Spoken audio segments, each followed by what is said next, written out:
तो जय Shri Krishna to all of you. So welcome to my YouTube channel आध्यात्मिक ज्योतिष बाय प्रणव। सबसे पहले आप सभी को मकर संक्रांति की हार्दिक बधाई एवं शुभकामनाएं।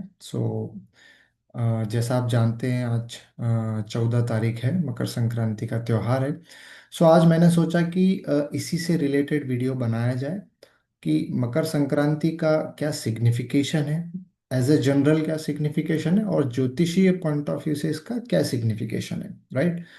सो सबसे पहले हम देखेंगे कि यदि आप नाम देखेंगे मकर संक्रांति, ये अलग अलग भारत के अलग अलग राज्यों में अलग अलग नाम से जाना जाता है। सिग्निफिकेशन उसका सेम है, सभी सूर्य का स्वागत करते हैं, राइट। यदि आप नॉर्थ इंडिया में जाएंगे तो आपको मकर संक्रांति देखने के लिए मिलेगा, शब्द है ना। आप मध्य प्रदेश या राजस्थान में जाएंगे, आपको सकरात जनरली वहाँ कहा जाता है, सकरात के नाम से। पंजाब में आप जाएंगे तो आपको लोहड़ी जो है वहाँ का, जब जो नए धन धान्य के लिए जो फसल उगती है, उसका शुभारंभ मानते हैं वो लोग, स्पेशली गन्ने की फसल। वहाँ इस नाम से जाना जाता है। इसके अलावा आप तमिलनाडु की तरफ साउथ में जाएंगे तो पोंगल के नाम से भी जाना जाता है, पोंगल कहा जाता है, राइट। इसी तरह माघी है, या बंगाल की बात करें तो पौष संक्रांति, पौष भी कहते हैं वो, राइट। इस तरह से और खासकर गुजरात की अगर हम बात करें तो उत्तरायण नाम दिया जाता है, राइट। ये अलग अलग नाम है, कुछ त्योहार एक ही है लेकिन इनके नाम अलग अलग हैं, राइट। अब हम बेसिकली सबसे पहले समझेंगे कि मकर संक्रांति का मतलब क्या है और उत्तरायण का मतलब क्या है, राइट। सबसे पहले अब ये भी जान लेते हैं कि मकर संक्रांति कब मनानी चाहिए या कब हमें इसको सेलिब्रेट करना चाहिए। लाइक आज जो है वो 14 तारीख है, लेकिन बेसिकली मकर संक्रांति की अगर मैं बात करूं तो ये दो शब्द से बनी है, मकर और संक्रांति, है ना। मकर जो है मकर राशि जो हम कहते हैं ज्योतिष में, और संक्रांति मीन्स गोचर करते हुए जाना, है ना। सूर्य का एक राशि से दूसरे राशि में जब गोचर होता है या ट्रांजिशन होता है तो उसे हम बेसिकली संक्रांति बोलते हैं, राइट। अब मकर संक्रांति मीन्स सूर्य का मकर राशि में जब गोचर होता है तो उसे हम मकर संक्रांति कहते हैं, राइट। ये एक पॉइंट आपको ध्यान रखना, Makar Sankranti means nothing but the transition of sun from Sagittarius राशि टू द मकर राशि, है ना। मकर राशि में वो एंटर किया है, इसलिए उसको मकर संक्रांति कहते हैं। अब यदि आप आज की तारीख देखेंगे 14 तारीख, तो पंचांग अगर आप कोई भी उठाएंगे तो आपको दिखेगा कि 3 बजे के बाद जो है, लगभग 3 सवा 3 के आसपास सूर्य जो है वो मकर राशि में प्रवेश कर रहा है, राइट।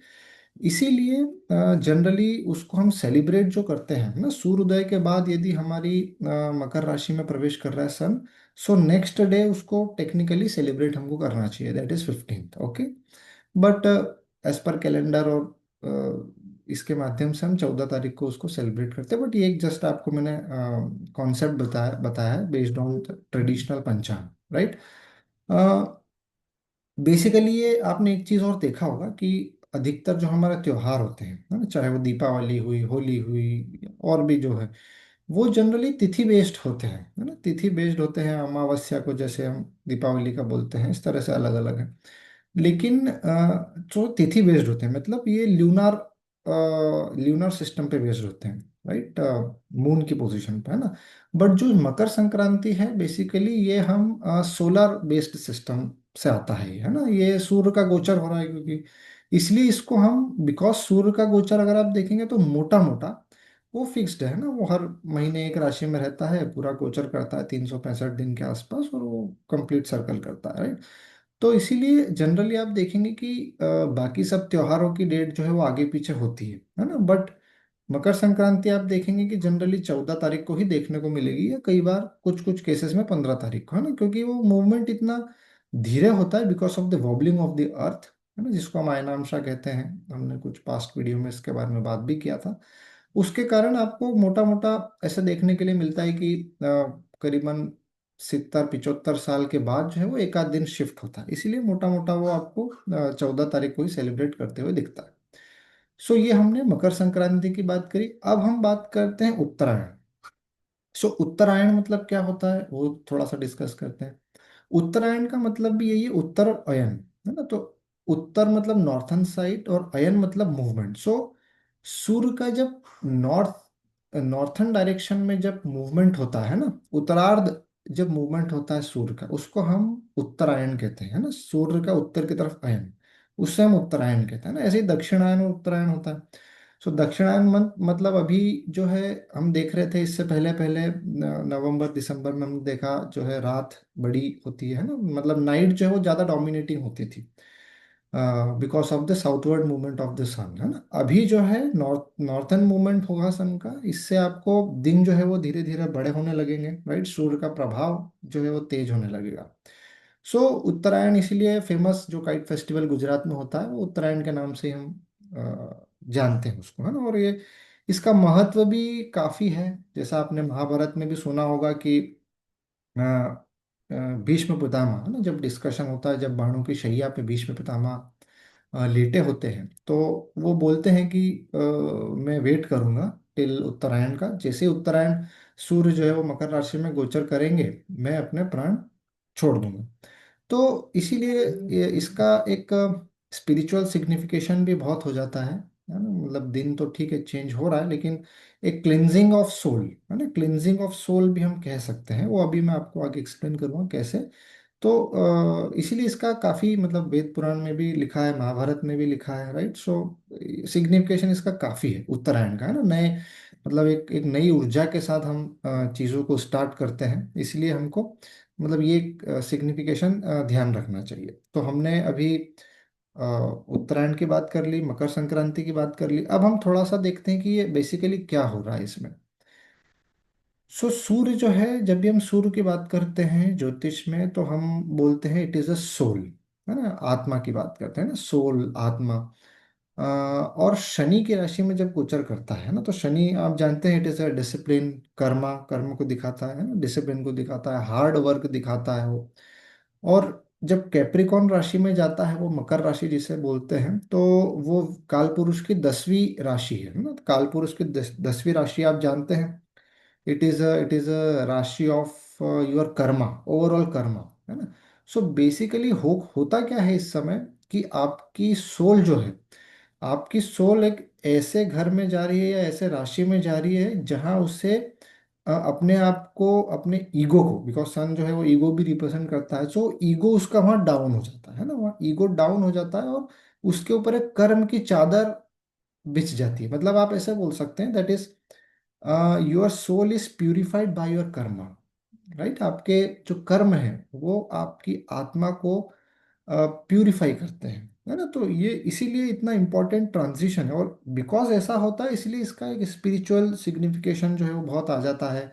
और हम बोलते हैं भी दान भी करना है, चैरिटी करना है आपको, है ना, ये सब चीज़ें भी करना है। तो मैंने आपको इसलिए बताया महाभारत का सिग्निफिकेशन, है ना। मतलब स्वयं भीष्म पितामह ने वेट किया है इसके लिए, है ना। तो ये एक समय ऐसा है जब आप लाइक आपको बहुत अच्छा फल मिलता है, अगर इस समय जो भी सोल डिपार्ट होती है, क्लोज टू लिबरेशन हम बोल सकते हैं, हायर रेल्म्स में जाते हैं वो, एक कॉन्शियस एग्जिट बोलते हैं हम, है ना। मतलब अगर आपने भीष्म पितामह को देखा होगा, तो उनके पास मृत्यु का वरदान था, मतलब वो जब चाहे जब अपनी ध्येय त्याग कर सकते थे, तो उन्होंने चूज किया है समय। तो ऐसे ऐसे मृत्यु को हम कहते हैं कॉन्शियस एग्जिट, है ना। मतलब अपने हिसाब से उन्होंने समय तय किया, राइट। सो इसीलिए इसका सिग्निफिकेशन जो है वो बहुत बढ़ जाता है। अब जैसा मैंने बताया आपको कि इसका जो ज्योतिषीय रूप है वो क्या है बेसिकली।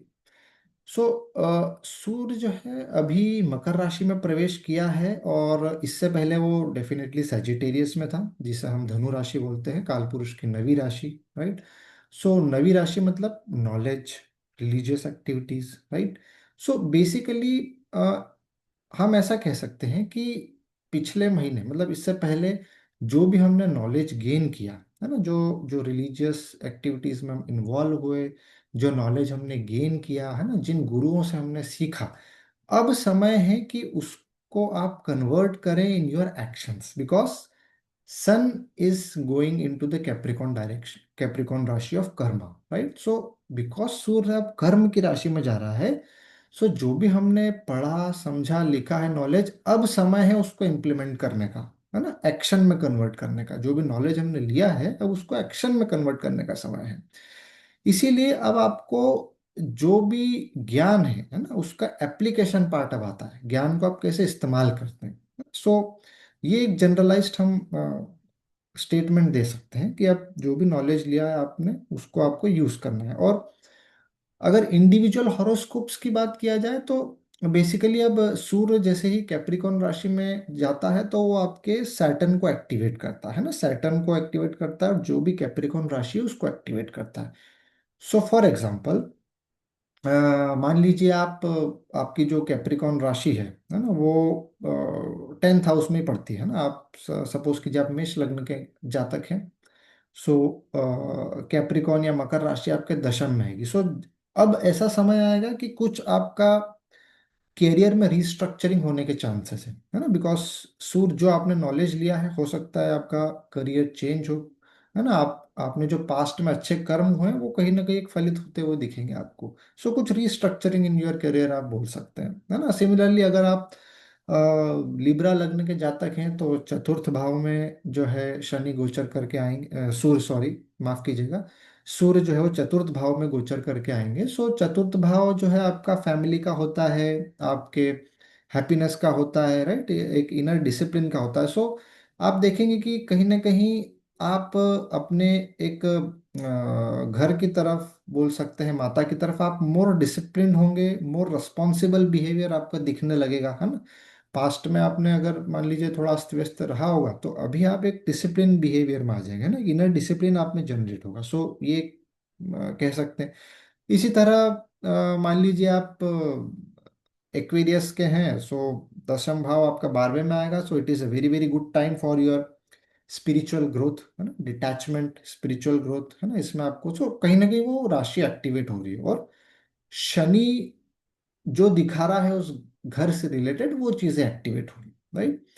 इसीलिए ये because this is a Karma cleansing event, है ना। आपके जो कर्म है, आपके जो ईगो है ना, उसको वो क्लीन होगी, है ना, वो क्लीन होगी बिकॉज आप कर्म में लग जाएंगे। इसीलिए इस दौरान हम बोलते हैं कि रेमेडीज जो है वो काफी अच्छा वर्क करती है। आपने देखा होगा कई लोग दान करते हैं ना, दान पुण्य करते हैं, दान धर्म करते हैं। और खासकर आपने देखा होगा कि तिल, तिल का दान, है ना, तिल का दान करते हैं या गुड़ का दान करते हैं। चक्की, जो तिल की चक्की होती है ना, अलग अलग जगह अलग अलग नाम से उसको जाना जाता है, उसका दान करते हैं। तो बेसिकली आप समझिए इसका ऐसा क्यों है ना, क्यों हम यही चीज दान करते हैं। तो यदि आप देखेंगे तो तिल की बात करूं मैं, है ना, या गेहूं की, अनाज की, अनाज दान होता है, अनाज की बात करें, गेहूं की बात करें, गुड़ की बात करें, ये सभी जो है वो सूर्य दर्शाता है ना, सूर्य के सिग्निफिकेशन में आता है, राइट। और जब भी मैं इसे किसी जरूरतमंद को देता हूँ, है ना, जो हमारे भाई बंधु हैं, जो जरूरतमंद लोग हैं, बोल सकते हैं सोसाइटी के, वो शनि को दिखाते हैं ना। एम्प्लॉयज भी होते हैं, शनि आर एम्प्लॉयज ऑल्सो, है ना। अगर आप सीईओ हैं तो एम्प्लॉयज को भी हम शनि कहें। सो जो भी अंडर प्रिविलेज लोग होते हैं, है ना, जो नीडी पीपल होते हैं, उनको आप जैसे ये दान देते हैं तो बेसिकली आप शनि और सूर्य को मिक्स कर रहे हैं, राइट। और यही हो रहा है। शनि सूर्य जब शनि की राशि में कैप्रिकॉन में आ रहा है तो पिता अपने पुत्र के घर जा रहा है ना। आपने स्टोरी सब लोगों ने सुनी होगी कि शनि जो है वो सूर्य पुत्र ही है। हालांकि वो आपस में ज्योतिष में आपस में शत्रु हैं, लेकिन ये समय ऐसा है कि पुत्र से मिलने पिता आया है ना। जनरली पुत्र जाता है पिता के घर, है ना, बट यहाँ पिता आए हैं पुत्र से मिलने। तो इसलिए इसका सिग्निफिकेशन बहुत है। तो जैसे ही हम डोनेशन और ये सब करते हैं तो जो भी शनि से रिलेटेड कार्मिक डेट्स हैं, है ना, वो कहीं ना कहीं हमारे कैंसल आउट होते हैं ना, कटते हैं।